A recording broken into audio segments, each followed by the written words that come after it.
c'est un vrai paradis que le pays de la Ionie. Et ciao à tutti, bienvenue dans ma ville natale, Marseille.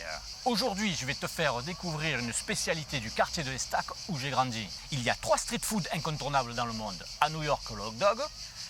En Italie, la pizza. Ah non, attends, excuse. En Italie, la pizza. À New York, le hot dog. Et ici, à l'Estaque, la panisse.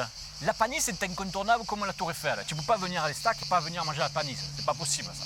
Sinon, c'est un sacrilège que la bonne mère ne te pardonnerait pas. Je vais te dire un petit secret. La panisse, c'est pas marseillais. Ça vient de mes cousins italiens. Et ouais, à l'origine, la panisse, c'est italien. Moi, j'y peux rien. Elle nous vient plus précisément de Gênes. Eh si, les Italiens sont généreux, ils aiment partager. Et aujourd'hui, je la partage avec toi. Mais tu le dis à personne, tu le gardes pour toi, ok? Mais qu'est-ce que c'est la panisse? La panisse, c'est une friture à base de farine de pois chiches. Et pour toi, le malchanceux qui ne peut pas venir à l'Estaque goûter la panisse, tu sais quoi? L'Estaque vient à toi. Suis-moi dans ma cuisine. Alors cousin, pour la panisse, il te faut, écoute bien, 250 g de farine de pois chiches, t'as compris, hein? De pois chiches, ne te trompe pas. De l'huile d'olive, de l'huile d'arachide, mais ça c'est uniquement pour la friture. Une petite cuillerée de sel et 1 litre d'eau. C'est bon jusque là? Dans un premier temps, il va falloir faire bouillir de l'eau. Ok? Alors maintenant que ton eau bouillonne, tu peux rajouter le sel. Alors une fois que ton eau est bien chaude, bouillante, fais attention de ne pas te brûler quand même. Là, tu vas incorporer la farine de maïs. Non, pas de maïs, c'est pour les tapas les maïs. La farine de pois chiches. Ne te trompe pas, tu vois. Tout à l'heure, je te dis ne te trompe pas, c'est moi qui me suis trompé. Donc tu rajoutes la farine de... pas de petits pois non plus. La farine de pois chiches. Ok? Tu prends ta farine de pois chiches. Et délicatement, je te dis bien délicatement, fais pas ça comme un sauvage. Hein, tu viens la mettre en fine pluie. Voilà. Et tu touilles en même temps. Tu vois, ça commence à s'épaissir là. Et doucement, doucement, tu mets tout. Il faut y aller, il faut être un peu dynamique quand même. Si tu t'endors sur la pois chiche, ça va pas le faire.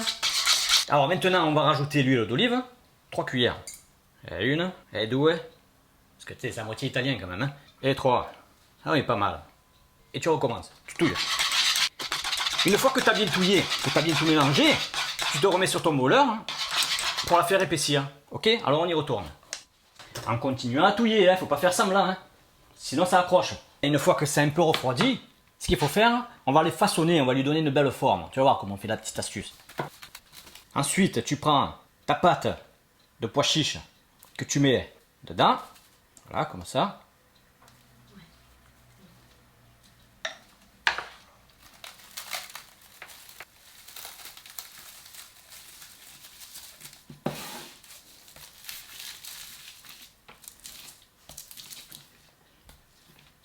Tu le laisses refroidir gentiment sur ton plan de travail et après tu le finis au frigo.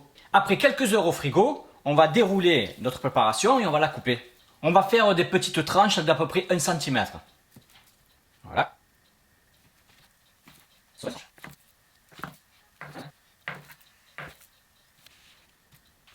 Et une fois que ton huile est bien chaude, tu fais frire. Alors, tu prends ta panisse et délicatement tu la mets dans l'huile.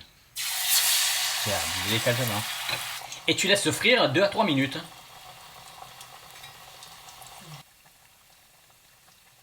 Voilà, et puis une fois que c'est bien doré, tu le mets sur du papier absorbant.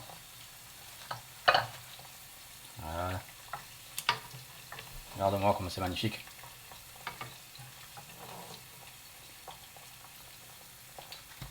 Alors tu leur mets un peu de sel, un peu de poivre, et voilà, regarde.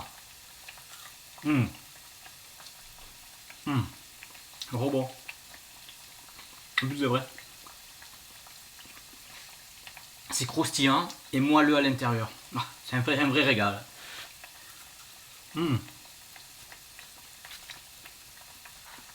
Pas trop brûlé, hein. Tiens Fanny, celui-là est pour toi, goûte-moi ça. Tu vois cousin, c'est pas si compliqué. Si tu connaissais déjà la panisse, tu likes. Si tu connaissais pas la panisse, tu likes. Si tu aimes la panisse, tu likes. Et même si tu n'aimes pas la panisse, tu likes. T'as compris? Il faut liker. Allez cousin, à la prochaine. Ciao.